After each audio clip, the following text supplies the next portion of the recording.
نبی پاک صلی اللہ علیہ وسلم کی محبت یہ ایمان کا حصہ ہے،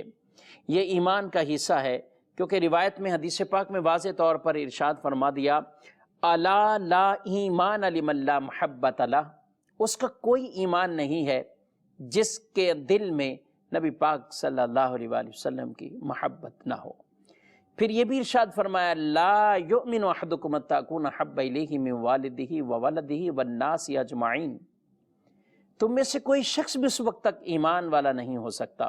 مراد کامل ایمان نہیں ہو سکتا، جب تک وہ نبی پاک صلی اللہ علیہ وآلہ وسلم فرماتے ہیں کہ مجھے اپنے والدین سے، اپنے بچوں سے اور سارے لوگوں سے بڑھ کر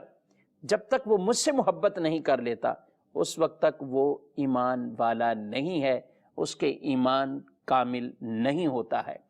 تو دین حق کی، نبی پاک صلی اللہ علیہ وسلم کی محبت، یہ نبی پاک علیہ الصلاۃ والسلام کی محبت، یہ دین متین شریعت مطہرہ میں یہ لازم قرار دی ہے کہ ہمارے دلوں میں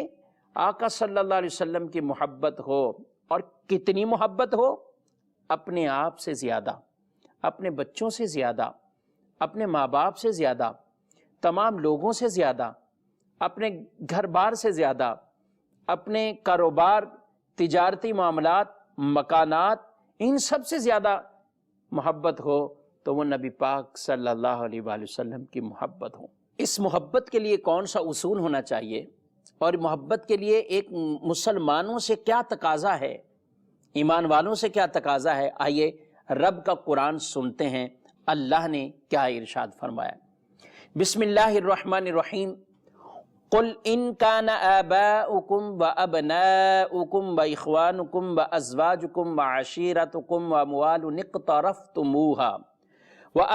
اقترفتموها وتجارة تخشون کسادها ومساکن ترضونها احب الیکم من اللہ ورسولہ وجہاد فی سبیلہ فتربصوا حتی یأتی اللہ بامرہ واللہ لا یہدی القوم الفاسقین۔ اس آیت مبارکہ کا ترجمہ، ارشاد فرمایا تم فرماؤ اگر تمہارے باپ اور تمہارے بیٹے اور تمہارے بھائی اور تمہاری عورتیں اور تمہارا کنبہ اور تمہاری کمائی کے مال اور وہ سودا جس کے نقصان کا تمہیں ڈر ہے، یعنی وہ تجارت جس کے نقصان کا تمہیں ڈر ہے، اور تمہارے پسندیدہ مکانات تمہیں اللہ اور اس کے رسول اور اس کی راہ میں جہاد کرنے سے زیادہ محبوب ہے، تو انتظار کرو یہاں تک کہ اللہ اپنا حکم لائے، اور اللہ نافرمان لوگوں کو ہدایت نہیں دیتا، فاسقوں کو اللہ ہدایت نہیں دیتا۔ اس آیت مبارکہ میں علامہ قاضی عیاض مالکی رحمۃ اللہ تعالی علیہ، آپ اپنی کتاب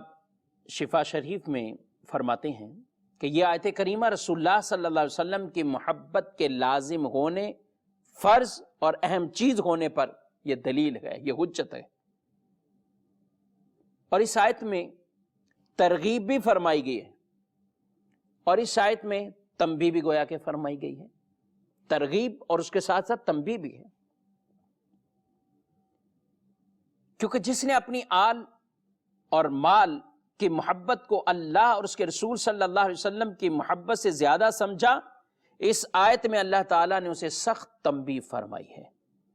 اور ایسے کو ڈراتے ہوئے فرمایا فَتَرَبَّصُوا حَتَّى يَأْتِيَ اللَّهُ بِأَمْرِهِ، تو انتظار کرو یہاں تک کہ اللہ اپنا حکم لائے، اللہ اپنا امر لائے۔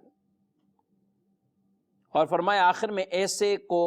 فاسق گویا کہ فرمایا گیا، اور یہ لوگ ان گمراہوں میں سے ہیں